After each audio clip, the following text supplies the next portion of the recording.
Hey guys, just a quick tutorial on how to draw in the impressionistic style of legendary artist Vincent Van Gogh. This here is our reference picture we're going to be using during this tutorial here. Remember, if you are right-handed, you want to have your drawing on the left there. If you're left-handed, you'd have it on the right. So start out your drawing using what is called the overhand grip. So the overhand grip is different from your usual tripod grip that you use during writing. The overhand grip allows you to use the power of your shoulder and get those large movements in.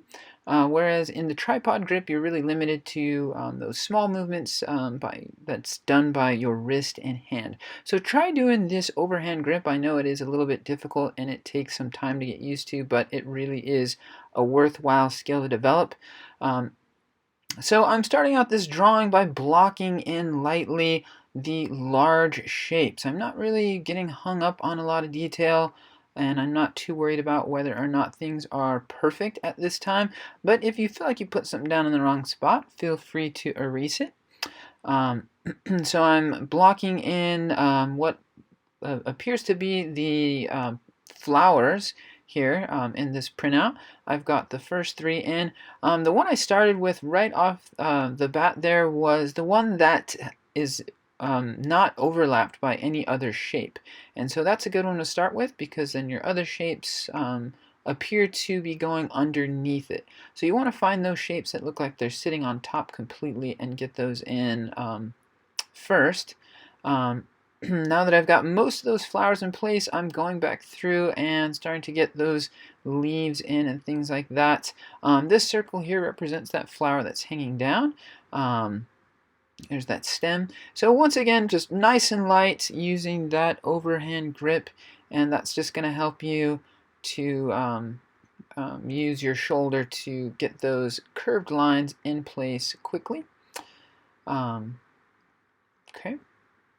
So at this point now, I'm going into those smaller leaves. A trick you can use to do this, help you with this, is a little trick called alignment. And so what alignment is you're looking for shapes and how they line up with each other. And so you might look and say, hey, this leaf sticks out, past this flower. The tip of this leaf might, one leaf might go to a certain edge of another. And so that's alignment, and so you want to keep an eye on things like that when you're doing this initial sketch, and that's going to help you get things in the right spot.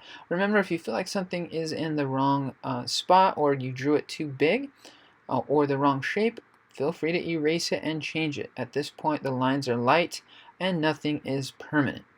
And so what I'm going to do now is go ahead and do a time lapse of this so you can see how quickly, or how this process is completed from start to finish. So while this is a time lapse, it's going really fast. This, just to do the drawing and the inking, took around an hour or so. And so time-lapse does make it look like it goes pretty fast, though. Already onto the inking process there. And so this is the coloring process, and I know it's hard to tell, but I am using just really small strokes there, a lot like hatching. That is a lot like how Impressionism works, just little paint strokes or marker strokes in this case. Background has a lot of movement, just like Vincent Van Gogh would use. And there you go. There's the finished product. Turned out fantastic. Hope you're able to accomplish what you want with this and get this done. Thanks for watching.